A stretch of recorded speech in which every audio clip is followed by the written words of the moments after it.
Why does he stay silent when we are drowning? If he healed strangers in the Bible, why hasn't he answered our prayers? What if God's silence in your pain isn't neglect, but strategy? Stay with me, because if you misunderstand this season, you may quit right before the deeper work is revealed. Pain is hard, but unanswered pain is harder, because when pain lingers, the question starts attacking your identity. You begin to think you are being punished. You think your faith is weak, or you think God moved away. Silence feels like distance, and distance feels like abandonment. But here is the mystery. Some of the greatest moments in scriptures happened after terrifying silence. Think about Job. He lost everything. He lost family, he lost health, he lost stability, he lost wealth, and heaven said nothing for 37 chapters. No explanation, no reassurance, just silence. But behind the silence, something cosmic was unfolding. Job couldn't see it, but heaven wasn't inactive. Or consider Joseph, given a dream from God, then thrown into a pit, sold, forgotten, imprisoned. Where was God during those years when Joseph was suffering? Exactly what he said, he would be there. He would be working. What if silence is formation?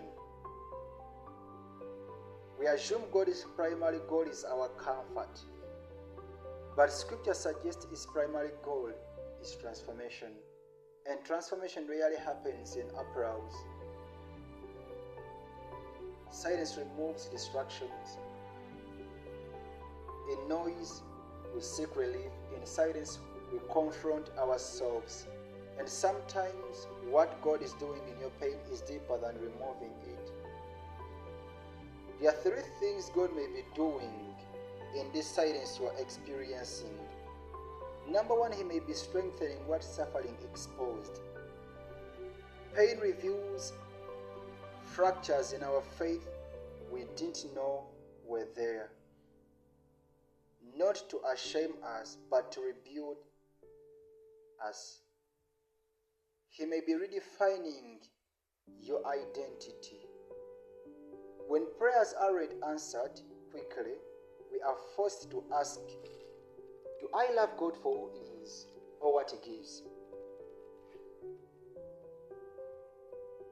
He may be preparing what you cannot yet carry. Joseph couldn't handle Pharaoh's authority at the age of 17. The prison shaped the leader. Silence often precedes stewardship. Silence feels like rejection because we associate responsiveness with love. But mature love isn't reactive, it is intentional. God is not panicking about your timeline. The absence of physical movement does not mean the absence of divine activity.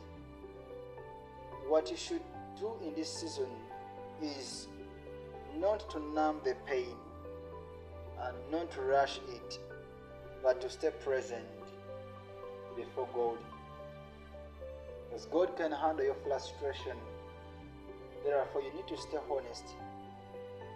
Anchor to what hasn't changed. His character, His nature. Sometimes silence tests what noise once carried. This is important. I'm not saying every silence leads to immediate breakthrough, but I'm saying this. Scripture never shows God wasting pain. If He allows it, He intends to shape something through it, even if you don't understand it yet. If you're in a silent season right now, I want you to comment one word below: waiting. Not for sympathy, but for solidarity. Because silence feels isolating, but you are not the only one inside it. And if you want faith that survives mystery, subscribe. This space is for people who are still holding on. God's silence is not your absence. It may be the sound of something deeper,